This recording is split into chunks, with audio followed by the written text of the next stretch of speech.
이번 수학 여행지가 한국이라고? 도쿄의 한 고등학교. 화창한 5월의 교실은 선생님의 한마디에 얼어붙었어요. 학생들은 서로의 얼굴을 바라보며 당황한 눈빛을 주고받았죠. 매년 수학여행지 발표 날이면 기대와 설렘으로 가득 차기 마련이었는데 올해는 분위기가 묘하게 달랐어요. 도대체 어떤 일이 벌어진 걸까요? 지금 바로 시작하겠습니다. 평소 수학여행지는 주로 일본 내 유명 관광지였어요. 전통과 역사가 살아 숨쉬는 교토, 먹거리 천국 오사카, 눈부신 설원이 펼쳐진 홋카이도 등이 주된 후보였죠. 해외를 가더라도 태국, 대만처럼 비교적 일본과 관계가 좋은 나라들이었어요. 그러나 올해는 예상치 못하게 한국이라는 이름이 등장한 겁니다. 왜 하필 한국이야? 유럽이나 미국 같은 데로 가면 좋았을 텐데. 한국은 솔직히 좀. 학생들의 목소리는 점점 커져만 갔어요. 특히 일부 학생들은 대놓고 불만을 터뜨리기도 했어요. 솔직히 한국 뉴스 보면 일본 싫어한다고만 하잖아. 가서 안 좋은 일 생기면 어떡해? 안녕하세요. 학생회 부회장이자 2학년 3반의 대표인 사토 미유키입니다. 반 친구들의 의견을 모아 학교 측에 전달해야 하는 저는 이러한 목소리들을 모두 듣고 있었어요. 제 귀에도 부정적인 의견이 대부분이었어요. 저도 솔직히 그들과 다르지 않았어요. 아니, 오히려 더 강하게 반대했죠. 그저 어렴풋이 알고 있는 한국에 대한 인식은 그다지 긍정적이지 않았거든요. 어릴 때부터 접해온 뉴스에서는 두 나라 간의 갈등이나 역사적인 문제들만 강조했으니까요. 가끔 TV에서 K-팝이나 한국 드라마가 나와도 전 딱히 관심이 없었어요. 친구들이 BTS나 아이브 이야기를 해도 저는 난 일본 아이돌이 더 좋아라며 고개를 저었죠. 수학여행이란 건 사실 고등학교 생활에서 굉장히 중요한 이벤트잖아요. 대부분의 학생들은 이번 여행이 졸업 전에 친구들과의 특별한 추억을 만들 기회라고 생각했어요. 그런데 그 특별한 순간을 마음에 내키지 않는 나라에서 보내야 한다니 실망스러웠죠. 학생들은 우리 의견을 학교에 전달해 줘. 제게 말했어요. 그래서 저는 학생회의와 선생님과의 면담 자리에서 친구들의 의견을 솔직하게 전달했어요. 학생들 사이에서는 한국 방문에 대한 우려의 목소리가 많습니다. 다른 대안을 고려해 주셨으면 합니다. 하지만 학교 측의 입장은 단호했어요. 이번 한국 수학여행은 단순한 관광이 아닙니다. 한일 청소년 교류 프로그램의 일환으로 글로벌 시민 교육을 목표로 하고 있어요. 학생들이 직접 다른 나라의 문화를 경험하고 그 속에서 다양한 시각을 키울 수 있을 거예요. 선생님의 설명에도 불구하고 학생들은 여전히 고개를 갸우뚱했어요. 글로벌 시민 교육이라는 말은 그럴싸했지만 실제로는 이해하기 어려운 말이었거든요. 우리에겐 그저 재미있고 신나는 여행이 중요했으니까요. 시간이 지나면서 학생들은 어쩔 수 없다는 듯 한국 방문을 받아들였어요. 그러나 일부 학생들은 여전히 불만을 품고 있었고 저는 그 사이에서 중간 역할을 해야 했어요. 특히 수학여행 준비 과정에서 한국에 대해 공부하는 시간이 있었는데 그마저도 학생들의 참여도는 저조했어요. 한국 역사에 대해 배운다는데 굳이 알아야 해? 가서 불편한 일만 생기지 않으면 좋겠어. 그럼에도 불구하고 여행 준비는 착착 진행되었어요. 여권을 준비하고 한국의 문화와 예절에 대해 배우는 시간도 있었죠. 저는 반 대표로서 모범을 보여야 했기에 열심히 참여했지만 솔직히 마음 한편에는 여전히 불안감이 있었어요. 한국에 가기 전날 밤, 저는 혼자 방에 앉아 짐을 챙기며 복잡한 마음을 정리하려 애썼어요. 정말 괜찮을까? 라는 생각이 끊임없이 맴돌았죠. 한국으로 떠나는 날, 공항은 들뜬 학생들로 북적였어요. 하지만 우리 반의 분위기는 어딘가 무거웠어요. 다른 학년 학생들은 유럽이나 동남아로 간다고 들었거든요. 같은 학교 학생들끼리도 한국이라니 재미없겠다며 수군거리는 소리가 들려왔어요. 비행기에 탑승하고서도 친구들은 스마트폰만 쳐다보고 있었어요. 저 역시 이어폰을 꽂고 음악에 집중하려 했어요. 한국에 가기 전 한국어 인사말이라도 몇 가지 배워야겠다며 준비했던 책자는 가방 속 깊이 넣어두었죠. 안녕하세요. 감사합니다 같은 단어들을 외우려고 했던 제 자신이 어쩐지 부끄러워졌어요. 2시간 남짓의 비행 후 비행기가 인천공항에 도착했어요. 창밖으로 보이는 낯선 풍경이 저를 다시 긴장하게 만들었죠. 공항에 발을 내딛는 순간 자동문이 열리며 시원한 바람과 함께 한국어 안내 방송이 흘러나왔어요. 대한민국에 오신 것을 환영합니다. 친숙하지 않은 언어였지만 신기하게도 차분하고 따뜻한 느낌이었어요. 공항 내 직원들은 우리를 친절하게 맞아주었고 통역을 도와주는 사람들도 있어 다행이었어요. 그런데 친구들 몇몇은 여전히 경계하는 눈빛을 거두지 않았어요. 진짜 괜찮겠지. 괜히 문제 생기면 어쩌지? 처음으로 한국의 공기를 마셨을 때 솔직히 두려움과 호기심이 동시에 밀려왔어요. 여행이 시작되었지만 아직까지는 우리 마음의 벽은 단단했어요. 호텔로 이동하는 버스 안, 한국 가이드 선생님은 활기차게 우리에게 한국의 역사와 문화에 대해 설명해 주었어요. 그러나 학생들 대부분은 창밖만 바라보거나 이어폰을 끼고 있었죠. 저도 그 분위기에 휩쓸려 굳이 귀를 기울이지 않았어요. 하지만 창밖으로 보이는 깔끔한 도로와 현대적인 건물들, 공원을 산책하는 가족들의 모습은 조금 놀라웠어요. 일본과 크게 다르지 않은 일상의 풍경이었거든요. 친구들도 그런 생각을 했는지 창문에 얼굴을 가까이 대고 조용히 한국 거리를 바라봤어요. 첫날 저녁, 한국 학생들과의 교류 행사가 예정되어 있었어요. 사실 이 부분이 가장 걱정되었어요. 혹시 우리를 싫어하면 어쩌지 대화가 통할까라는 걱정이 머릿속을 떠나지 않았죠. 저녁 식사 자리에서 한국 학생들은 우리에게 먼저 말을 걸어줬어요. 서투른 일본어로 안녕하세요 라고 인사하며 준비한 작은 선물을 내밀었어요. 초콜릿과 작은 메모, 그리고 우리는 친구가 될 수 있어요 라는 한국어 문구가 적혀 있었어요. 그 순간 저도 모르게 마음이 조금 열리는 것을 느꼈어요. 한국에 대해 가지고 있던 선입견과 불안감이 살짝 사라지는 기분이었어요. 하지만 아직은 완전히 마음을 놓지는 못했어요. 우리 반 친구들도 어색하게 웃으며 인사를 주고받았지만 진심으로 즐기는 모습은 아니었어요. 이렇게 우리의 한국에서의 첫날이 저물어 갔어요. 저녁에 숙소로 돌아와 침대에 누웠을 때 저는 혼란스러운 감정에 휩싸였어요. 과연 이 여행이 정말 좋은 경험이 될까라는 의문과 혹시 내 생각이 틀렸다면? 이라는 희미한 기대감이 뒤섞였어요. 한국에서의 첫날 밤이 지나고 본격적인 일정이 시작되었어요. 아침 일찍 호텔 로비에 모인 우리 반 친구들은 여전히 무거운 표정이었지만 조금씩 새로운 환경에 적응해 가고 있었어요. 첫 방문지는 경복궁이었어요. 한국의 전통 궁궐로 한복을 입고 사진을 찍을 수 있는 체험 프로그램이 준비되어 있었어요. 안내를 맡은 한국 학생들은 유창한 일본어로 설명을 이어갔고 그들의 따뜻한 미소 덕분에 우리도 서서히 경계를 풀기 시작했어요. 사실 저도 그날 처음으로 한복을 입어봤는데 생각보다 굉장히 예뻤어요. 친구들끼리 사진을 찍으며 웃음을 터뜨리기도 했죠. 한국 학생들은 우리가 어색해할 때마다 먼저 다가와 말을 걸어줬어요. 이 색깔 한복이 잘 어울려요. 같이 사진 찍을까요? 그들은 우리의 이름을 외우려고 노력했고 간단한 일본어 표현도 배우며 우리에게 다가왔어요. 어느새 저는 가이드해준 한국 친구 수진이와 많은 이야기를 나누게 되었어요. 수진이는 일본 문화에 관심이 많다며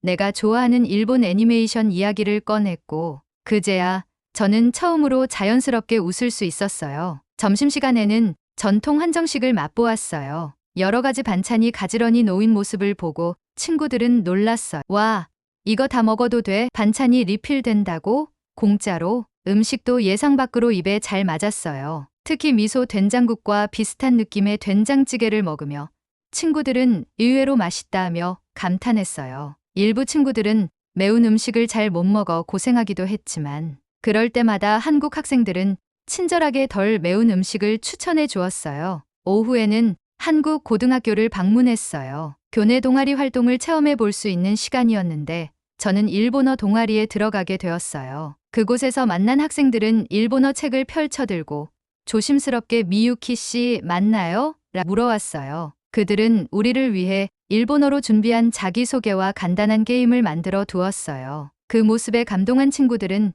그제야 마음을 열고 한국 학생들과 어울리기 시작했어요. 하지만 모든 일이 순탄하게 흘러가지만은 않았어요. 오후 자유시간에 한 친구가 길을 잃어버리는 사건이 있었어요. 한국의 복잡한 지하철 시스템에 익숙하지 않아 다른 라인으로 잘못 갈아탄 거였어요. 우리 반은 모두 당황했고 선생님도 긴장한 표정이었어요. 그러나 한국 학생들은 침착하게 상황을 해결했어요. 분주히 연락을 돌리고 실시간 지하철 앱을 사용해 위치를 파악하며 우리에게 안심할 수 있게 해줬어요. 결국 친구는 무사히 합류할 수 있었고 우리는 그제서야 한국 학생들의 진심 어린 도움에 감사할 수 있었어요. 그날 밤 숙소에서 우리는 자연스럽게 한국에 대해 이야기를 나누게 되었어요. 솔직히 좀 놀랐어. 한국 친구들이 이렇게 친절할 줄 몰랐거든. 맞아.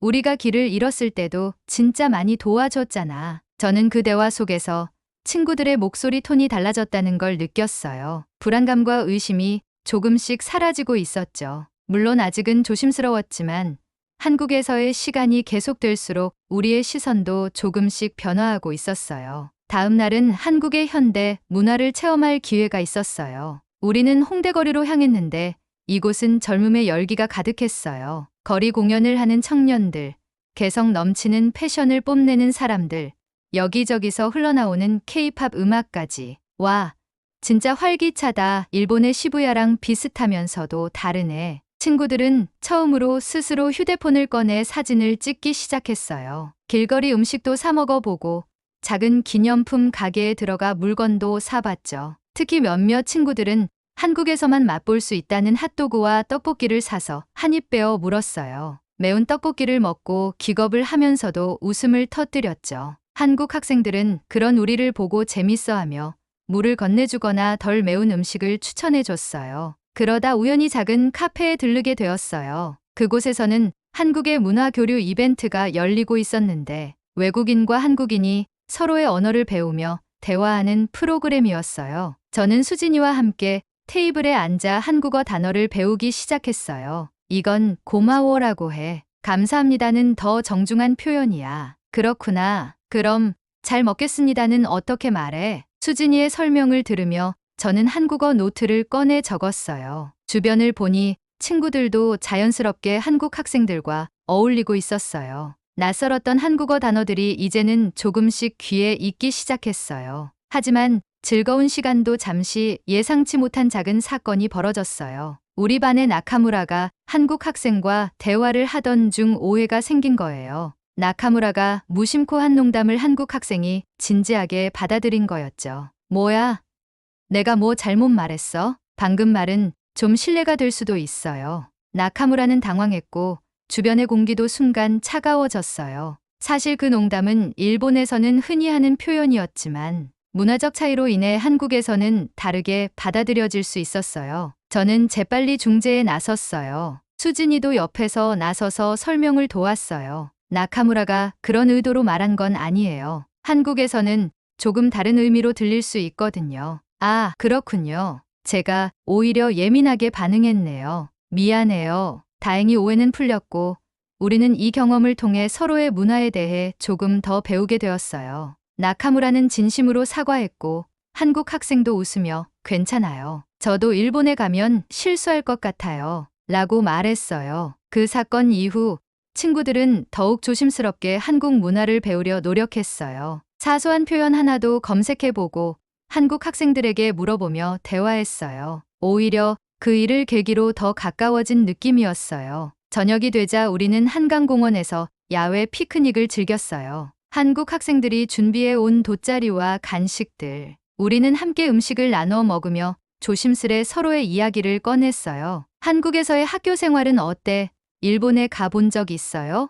그때 어땠나요? 조심스럽게 시작된 대화는 점점 길어졌어요. 서로의 좋아하는 영화나 음악 이야기도 하고 각자의 꿈에 대해서도 이야기했어요. 저는 이 순간이 너무나 소중하게 느껴졌어요. 친구들 역시 마찬가지였어요. 처음 한국에 왔을 때 가졌던 거리감과 불안감은 어느새 사라지고 우리는 단순히 일본인과 한국인이 아닌 같은 또래의 친구들이 되어가고 있었어요. 이제는 한국어로 인사하는 것조차 어색하지 않았어요. 처음에는 아리가토라고 말하던 한국 학생들도 이제는 고마워라고 자연스럽게 일본어로 답했어요. 우리는 서로의 언어를 배우며 그 속에서 마음을 나누고 있었어요. 한국에서의 일정이 절반쯤 지나가던 즈음 우리는 예상치 못한 위기를 맞이했어요. 바로 한일 청소년 교류 프로그램의 하이라이트였던 문화 발표회에서였어요. 우리 일본 학생들은 일본의 전통 문화를 소개하는 시간을 준비했어요.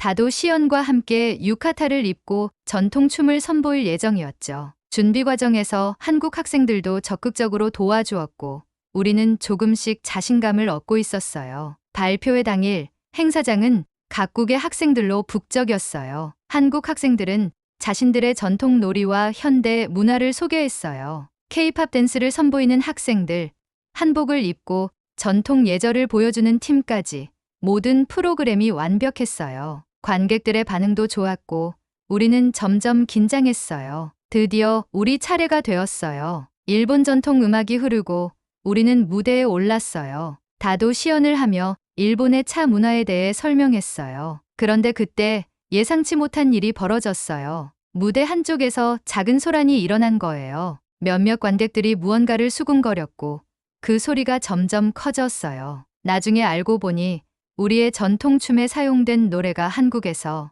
과거 논란이 있었던 일본 음악과 비슷하다는 오해가 있었던 거예요. 저 음악 혹시 일본 제국주의 시절 노래 아니야?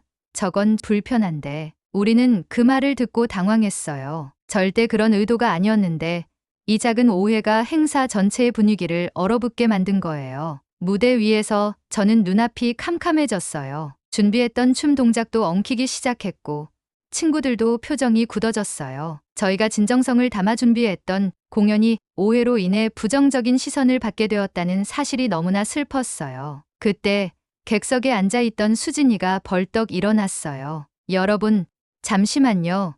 이 친구들은 그런 의도가 아니에요. 수진이는 마이크를 잡고 상황을 설명하기 시작했어요. 저는 일본 친구들과 며칠 동안 같이 준비했어요. 그들은 정말 일본의 전통 문화를 소개하고 싶어 했어요. 사용된 음악도 단지 일본 전통 악기를 사용한 현대 곡일 뿐이에요. 오해하지 말아 주세요. 수진이의 설명에 관객들은 조용히 경청했고 조금씩 상황이 진정되었어요. 그녀의 용기 있는 발언 덕분에 우리는 공연을 무사히 마칠 수 있었어요. 공연이 끝난 후 우리는 무대 뒤에서 서로를 안으며 눈물을 흘렸어요. 한국 학생들도 우리를 위로해 줬어요. 정말 괜찮아요. 그 상황에서도 끝까지 최선을 다한 모습이 인상적이었어요. 오해를 풀어서 다행이에요. 저도 처음에는 잘 몰랐어요. 우리는 이 사건을 통해 한 가지 중요한 사실을 깨달았어요. 서로 다른 문화와 역사적 배경을 가진 사람들이 진정으로 소통하려면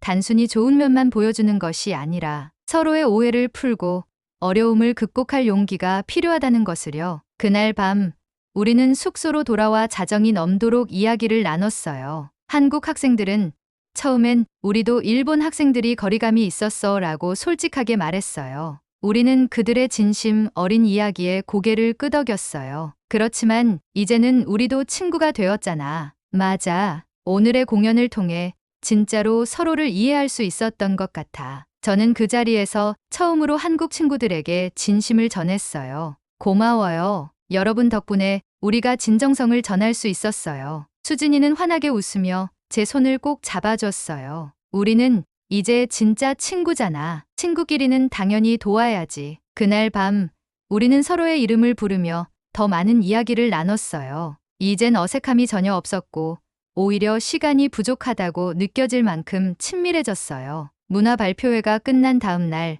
우리는 서대문형무소 역사관을 방문했어요. 이번 방문은 한국의 역사, 특히 일제강점기 시절의 아픈 역사를 배우기 위한 프로그램의 일환이었어요. 처음에 이 일정이 공개되었을 때 우리 반 학생들 사이에서는 걱정스러운 목소리가 나왔어요. 혹시 우리를 이상하게 보지는 않을까? 우리가 그 시절의 역사를 보고 어떻게 반응해야 할지 모르겠어. 서대문형무소는 생각보다 더 무거운 분위기였어요. 붉은 벽돌로 지어진 건물과 좁은 감옥, 그리고 그 안에 남아있는 차가운 공기까지 모두 우리를 긴장하게 만들었어요. 가이드 선생님은 차분한 목소리로 당시 독립운동가들이 이곳에서 어떤 고초를 겪었는지 설명해 주었어요. 감옥 안에 전시된 기록물과 고문 도구들, 독립운동가들의 일기와 유품을 보는 동안 우리 모두는 말없이 전시물을 바라보았어요. 특히 작은 독방에 들어섰을 때 숨이 막힐 것 같은 기분이 들었어요. 이렇게 좁은 곳에서 수개월을 보냈다고요? 이건 정말 상상도 못할 고통이었을 거야. 저는 한국 친구인 수진이의 표정을 살폈어요. 그녀 역시 눈시울이 붉어져 있었어요. 수진이는 우리 할아버지의 할아버지도 독립운동에 참여했었다고 들었어요 라고 말하며 차분히 감정을 억누르는 모습이었어요. 사실 우리 반 친구들은 어찌할 바를 몰랐어요. 감정이 복잡하게 얽혀 있었죠. 일본인인 우리와 그 역사의 아픔을 가진 한국 친구들 사이에 보이지 않는 벽이 다시 생기는 느낌이었어요. 그러나 그 순간 수진이가 먼저 손을 내밀었어요. 미유키, 괜찮아? 저는 예상치 못한 물음에 잠시 멍해졌어요. 오히려 제가 그녀에게 어떤 위로의 말을 건네야 할 것 같았는데 그녀는 제 마음을 먼저 헤아린 거예요. 응, 그냥 마음이 복잡해. 수진이는 천천히 고개를 끄덕였어요. 나도 그래. 하지만 미유키가 이렇게 진지하게 봐줘서 고마워. 다른 한국 학생들도 우리를 배려해 주었어요. 그들은 우리가 불편해할까봐 조심스럽게 말을 걸었고 전시물을 함께 보며 서로의 생각을 나눴어요. 전시관의 마지막에는 평화의 메시지를 적어보는 공간이 있었어요. 학생들은 각자의 언어로 메시지를 적었어요. 저는 용기를 내어 이렇게 적었어요. 서로의 아픔을 이해하고 함께 더 나은 미래를 만들어가길 바랍니다. 제 옆에서 수진이는 한글로 우리는 함께 걸어가요 라고 적었어요. 그녀의 글을 읽으며 저는 다시 한번 눈물이 핑 돌았어요. 서대문형무소 방문을 통해 우리는 단지 역사를 배우는 것 이상을 경험했어요. 그동안 우리가 가진 작은 오해와 거리감들이 그날의 진솔한 대화를 통해 녹아내렸어요. 버스로 돌아오는 길, 친구들은 저마다 조용히 생각에 잠겨 있었어요. 그러나 그 침묵은 불편함이 아니라 서로를 이해하게 된 후의 편안한 고요함이었어요. 그날 밤 우리는 숙소에 모여 앉아 서로의 감정을 나눴어요. 한국의 역사에 대해 몰랐던 부분이 많았어. 부끄럽기도 하고 슬프기도 했어. 맞아. 그런데 한국 친구들이 우리를 따뜻하게 대해줘서 고마웠어. 한국 학생들도 우리에게 고맙다고 했어요. 그들은 우리가 진심으로 그들의 역사를 이해하려 노력하는 모습에 감동을 받았다고 말했어요. 이 사건을 계기로 우리는 단순한 수학 여행 친구가 아니라 서로의 이야기를 듣고 진정으로 마음을 나눈 진짜 친구가 될 수 있었어요. 서대문형무소에서의 경험은 우리에게 큰 울림을 주었어요. 그 무거운 공간을 지나며 우리가 나눈 진심 어린 대화들은 우리가 앞으로 살아가며 어떤 마음을 가져야 하는지에 대해 깊은 깨달음을 주었죠. 한국에서의 마지막 날, 우리는 한강공원에서 열린 송별회에서 마음껏 웃고 울었어요. 공원에는 한국 학생들이 직접 준비한 음료와 간식들이 가득했어요. 알록달록한 돗자리에 앉아 우리는 서로의 이름을 크게 부르며 게임을 하고 좋아하는 음악을 틀며 춤을 췄어요. 여기 내가 직접 만든 떡이에요. 이건 일본에서 가져온 과자야. 한국 친구들이 좋아했으면 좋겠다. 한국 친구들은 우리를 위해 특별히 준비한 편지와 작은 선물들을 하나씩 건네줬어요. 예쁜 한글로 적힌 손편지에는 그동안 함께한 추억과 진심 어린 감사의 마음이 담겨 있었어요. 저는 수진이의 편지를 받았어요. 편지 속에는 함께 찍은 사진과 그녀가 직접 그린 작은 그림이 들어 있었어요. 미유키야, 우리는 이제 진짜 친구야. 내가 일본에 돌아가도 우린 늘 마음으로 연결되어 있어. 언젠가 내가 일본에 놀러 갈게. 꼭 다시 만나자. 편지를 읽으며 저는 울컥했어요. 수진이도 저를 보며 눈물을 훔쳤어요. 우리는 서로의 손을 꼭 잡으며 말했어요. 정말 고마웠어, 수진아. 너 아니었으면 난 한국에 대해 이렇게 좋은 기억을 갖지 못했을 거야. 아니야, 미유키. 나도 너 덕분에 일본에 대해 많은 걸 알게 됐어. 너희와 함께한 시간이 내게도 큰 선물이었어. 비행기를 타기 전 인천공항에서 한국 친구들은 끝까지 우리를 배웅해줬어요. 그들은 커다란 현수막을 준비해 또 만나요 라고 적어 놓았어요. 우리 반 친구들은 한 명 한 명 작별 인사를 나누며 진심으로 서로를 포옹했어요. 일본에 가면 연락할게.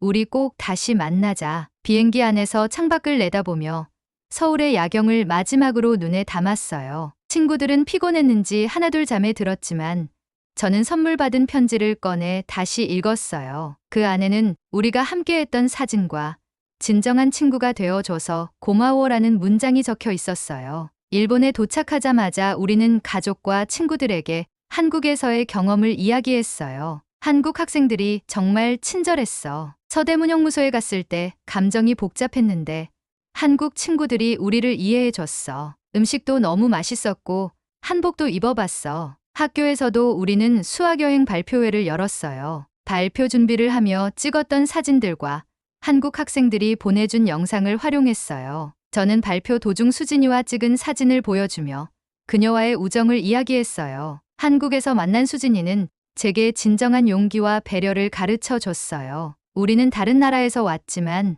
마음은 하나라는 걸 깨달았어요. 발표가 끝난 후 학교 친구들과 선생님들은 감동했다며 박수를 보내줬어요. 몇몇 친구들은 나도 한국에 가보고 싶어라고 말했고, 선생님들은 다음에도 다른 나라와 교류할 기회를 만들자고 하셨어요. 그 후로도 우리는 한국 친구들과 SNS를 통해 꾸준히 연락했어요. 처음에는 간단한 인사였지만 점점 일상적인 이야기와 서로의 학교 생활, 꿈에 대해 나누게 되었어요. 저는 수진이에게 일본의 축제 사진을 보내줬고, 그녀는 한국의 대학 축제에서 찍은 영상을 보내줬어요. 어느 날 수진이에게서 뜻밖의 소식을 들었어요. 미유키, 나 일본 유학을 준비 중이야. 만약 합격하면 내년에 일본에서 만날 수 있을지도 몰라. 저는 너무 기뻐서 밤늦게까지 그녀와 통화했어요. 그럼 내가 도쿄를 안내해 줄게. 맛있는 라멘집도 많고 너가 좋아할 만한 곳들도 많아. 수진이는 결국 일본의 대학에 합격했어요. 그녀가 일본에 온 첫날 저는 공항에서 그녀를 맞이했어요. 이번엔 제가 커다란 현수막을 들고 어서 와 수진이라고 적었어요. 우리는 한국에서 만났던 그때처럼 웃으며 서로를 꼭 껴안았어요. 이번에는 제가 그녀의 일본 생활 적응을 도왔고 수진이는 일본어 실력이 몰라보게 늘었어요. 시간이 지나 우리 둘 다 대학을 졸업했을 때 우리는 한국과 일본을 연결하는 국제문화 교류 프로그램을 함께 기획하게 되었어요. 그것은 단지 두 나라 학생들의 여행을 넘어서 서로의 문화를 이해하고 진정한 우정을 나누는 기회가 되었어요. 저는 이제 자신 있게 말할 수 있어요. 한국에서의 수학여행은 제 삶의 방향을 바꿔 준 소중한 경험이었고, 그 여행에서 만난 친구들은 평생의 보물이 되었다고요. 이제는 제가 한국 학생들에게 이렇게 말해요. 서로의 문화를 이해하고 진심을 나누면 우리는 어디서든 친구가 될 수 있어요. 그리고 이 이야기를 듣는 여러분께도 전하고 싶어요. 언제나 열린 마음으로 새로운 만남을 맞이한다면 세상은 더 넓고 따뜻해질 거예요. 한국과 일본, 그 사이에서 피어난 우리의 우정처럼 말이죠. 오늘의 사연은 여기까지입니다. 한 일본 여학생의 한국 수학여행에서 겪은 감동적인 이야기 어떠셨나요? 저 역시 이 내용을 처음 들었을 때 가슴이 뭉클했습니다. 어쩌면 일방적인 사고를 지니게 되었을지 모르는 일본 학생들이 한국 문화와 역사를 오해 없이 받아들이는 모습을 보니 말입니다. 앞으로도 한국과 관련된 따뜻하고 감동적인 이야기를 꾸준히 전해드리겠습니다. 영상이 좋았다면 구독과 좋아요, 그리고 알림 설정도 꼭 부탁드려요. 여러분의 소중한 의견도 댓글로 남겨주세요. 오늘도 시청해주셔서 감사합니다.